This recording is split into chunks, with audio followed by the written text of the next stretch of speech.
But sometimes our children wonder if all that we do in Muharram is just cultural and what significance it plays in Islam. And that is why I wish to talk about the importance of marking Ashura and what it represents in Islam. I mentioned last week that Hussein is important because without his rising, Yazid would have destroyed or changed Islam beyond recognition. There would have been no Kaaba and there would have been no Quran today without the blood of Hussein. This itself proves that Hussein alayhi salam was chosen by Allah to preserve the message of Rasulullah and the Quran. And every Muslim believes in the authentic hadith of Thaqalain, that I leave behind the Quran wa itrati ahl bayti. I talked about Ziyarat Warith in the first sermon. If you think about it, Allah's message to the human race has always been one, and that is the message of Tawheed. That you know who your Creator is, and that you worship no one besides Him. Neither physically worship idols or the fire, nor symbolically and psychologically worship anyone besides Allah, such as other human beings or wealth or prestige or kinship or power or pleasure. This message of guidance, of hidayah, started with Adam alayhi salam. Nuh built an ark for 200 years just to save this message. He floated in the raging seas with 72 followers, while the rest of humankind drowned and were destroyed, only to preserve Tawheed. Yunus alayhi salam was swallowed by a fish to keep this message alive. Ibrahim alayhi salam jumped into a fire to save La ilaha illallah. He placed a knife on the throat of his only son so that Tawheed is not lost. Musa alayhi salam left Egypt and all things familiar to him on the spur of a moment, and then went back and faced Fir'aun and fought against all odds and crossed a parting sea just to save Tawheed. Isa alayhi salam risked his life and was almost crucified until Allah raised him for this reason as well. Isa alayhi salam brought the dead back to life and healed the lepers and the blind just to prove that there is no God but Allah. Muhammad sallallahu alayhi wa alihi wa sallam, Allahumma salli ala Muhammad wa ali Muhammad, split the moon and walked on thorns and tolerated people stoning him, returning every night home bleeding from head to toe. People called him a magician, a madman, a sorcerer, a poet. All this, why? Because he would not stop saying, قُولُوا لَا إِلَهَ إِلَّا اللَّهِ تُفْلِحُوا. Say La ilaha illallah so that you may be saved. Whether Amirul Mu'mineen alayhi salam kept quiet over his right, or whether he fought in Jamal and Siffin and Nahrawan, it was only to save Islam. Fatima alayhi salam gave up her right to fadak, and even when her baby was miscarried through violence, she kept quiet so that the adhan would still call out La ilaha illallah. Hassan alayhi salam signed a peace treaty, let go of his right, drank poison and threw up pieces of his liver so that you and I can prostrate before Allah and say Subhana Rabbiyal A'la wa bihamdih, and know who our Creator is. Now, when Hussein came to Karbala, he brought all this with him on his shoulders. That is why he is the warith of Adam, and the warith of Nuh, and the warith of Musa, and the warith of Ibrahim, and the warith of Isa, and the warith of Al-Mustafa, and all those before him. Because he carried this hidayah on his shoulders.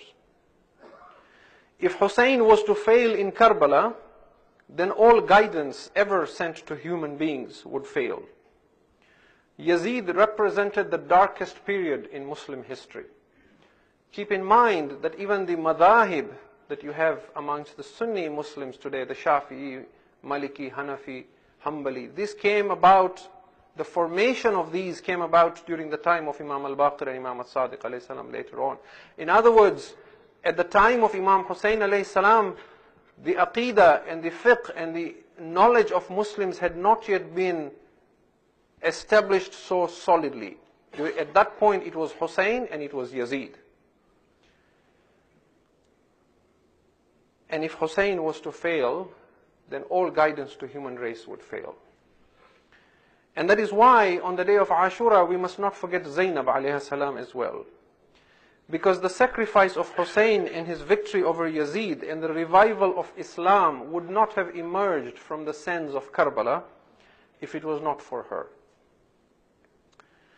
You see, when Imam Hussain alayhi salam fell from his horse on the day of Ashura, then Hidayah itself fell from the horse. Islam fell. The Quran fell. No, I should say the Kaaba itself fell on the hot sands of Karbala. Adam fell. Nuh and Ibrahim fell. Musa and Isa and Muhammad fell. Ali and Fatima fell. Hassan fell. They all fell when Hussein fell. Because he carried this. He was the warith of all of this. So all of it now rested with him. And this is put very beautifully by a poet in Urdu. He says that when Hussein fell, he says, Shabbar gire, butul giri, Mustafa gire. Sadma hua ye dil pe ke sab anbiya gire. Chothe falak se Hazrate Isa bhi gir pare. Behosh ho ke tur pe Musa bhi gir pare. So he makes a very fine point that without Hussein, nothing would have remained. So when he fell, all the Anbiya fell. But the poet then brings out a more subtle point, of course, that there is a difference between Hussein and the others. Yes, it is true that when Hussein fell, Chothe falak se Hazrate Isa bigir pare, behosh ho ke tur pe Musa bigir pare. But then he says, Tarpa idhar to khak pe Zahra ka ladla. Zahra pukarti thi ke faryad ya Khuda, mera Hussein doob ke andar hai jal raha. So the satanic forces of evil and darknesses, once Hussein fell, this Shaitan himself saw an opportunity to wipe out guidance from the human race. And the satanic forces of evil and darkness approached this thirsty, dying Islam. And with a blunt dagger, it slaughtered and cut the throat of this thirsty Islam. Everything came shattering down. For a moment, it was all over. Yazid had won. He could now do as he pleases and explain what happened in Karbala as he wished. All the efforts of Adam to Khatam were gone. And as he bled, because Hussein was an imam and therefore he was the hujjah of Allah, the proof of Allah on the heavens and the earth, and the imam over ins and malaika and jinn. And because Allah sends His blessings to the world through His representative, and He was the axis through which the whole fabric of the universe connected, as he bled, this fabric was threatened. It began to weaken, as if it was about to tear apart and to be rent asunder. And that is why both the Shia and the Sunni sources have said that not only did human beings cry for Hussein, but the jinn cried for him.